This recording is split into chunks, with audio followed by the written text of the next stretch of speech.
జరిగింది. నేను విద్యాశాఖ మంత్రి అయిన తర్వాత ఒకే ఒక నిర్ణయం తీసుకున్నా. ప్రభుత్వ పాఠశాలలో రాజకీయాలు ఉండవు, కేవలం పాఠాలే చెప్పాలి, లెర్నింగ్ అవుట్కమ్స్ పైన ఎక్కువ శ్రద్ధ పెట్టాలని చెప్పాను. అందుకే మీరు చూస్తే మేము ఇచ్చిన పుస్తకాల్లో కానివ్వండి, బెల్ట్లో కానివ్వండి, బ్యాగ్ పైన కానివ్వండి గౌరవ ముఖ్యమంత్రి గారి ఫోటో లేదు. రాజకీయ పార్టీల రంగులు లేవు. రాజకీయాల గేట్ బయటనే, పాఠశాల లోపల అడుగు పెట్టేదానికి లేదని మేము నిర్ణయం తీసుకుంటాం జరిగింది. భారతదేశంలో ఎప్పుడు జరిగిన విధంగా ఒకే రోజు రాష్ట్ర వ్యాప్తంగా ఒక పండుగ వాతావరణంలో ఈరోజు పేరెంట్ టీచర్ మీటింగ్ జరుగుతుంది. ఆంధ్ర రాష్ట్రంలో మీరు చూస్తే సుమారుగా 2.3 కోట్ల మంది ఈరోజు ఈ కార్యక్రమంలో పాల్గొంటున్నారు.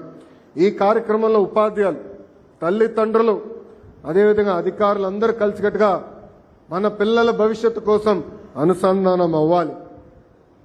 ఈ కార్యక్రమం ద్వారా మీరు ఉపాధ్యాయులకు చెప్పాల్సినవి ఉంటే తెలియజేయమని నేను కోరుతున్నా. అంతేకాదు ఉపాధ్యాయులు అందరూ మీతో కూర్చున్నారు. ఈరోజు మన పిల్లలు ఏం చదువుతున్నారు, మార్కులు ఎలా వచ్చినాయి, అవన్నీ కూడా మీకు వివరిస్తాం జరిగింది. అందుకే ఇక్కడున్న తల్లిదండ్రులు అందరూ కూడా కోరుతున్నాం, మనకు కూడా బాధ్యత ఉంది. గురువు పాఠాలు చెప్తారు, హోంవర్క్ ఇస్తారు. ఇంటికి వచ్చిన తర్వాత ఆ హోంవర్క్ సక్రమంగా చేస్తున్నారా లేదా అని చూసుకోవాల్సిన బాధ్యత మనందరిపైన ఉంది. అంతేగాని ఇంటికి వచ్చారు కనుక ఫోన్లు మటుకిస్తే ఫోన్లకు బానిసలు అవుతారు తప్ప మన పిల్లలు చదువులో పైకి రాలేరు. అందుకే బాధ్యత కూడా తల్లిదండ్రుల పైన ఉందని ఈ సభాముఖంగా మీకు చెప్తున్నాం. ఇంతేకాకుండా గౌరవ ప్రధానమంత్రి నరేంద్ర మోడీ గారు ఏక్ పేడ్ మా కే నామ్ అంటే అమ్మ పేరుతో ఒక్క మొక్క నాటమని ఆయన పిలిపించారు. ఆ పిలుపు మేరకు నాకు అన్న సమానమైన పవన్ అన్న ఆంధ్ర రాష్ట్రంలో 1 కోటి మొక్కలు నాటాలని ఆయన సవాల్ ఇస్తున్నారు. ఈరోజు ఈ సభాముఖంగా చెప్తున్నా, పవన్ అన్న విసిరేసిన సవాల్ని నేను స్వీకరిస్తున్నా.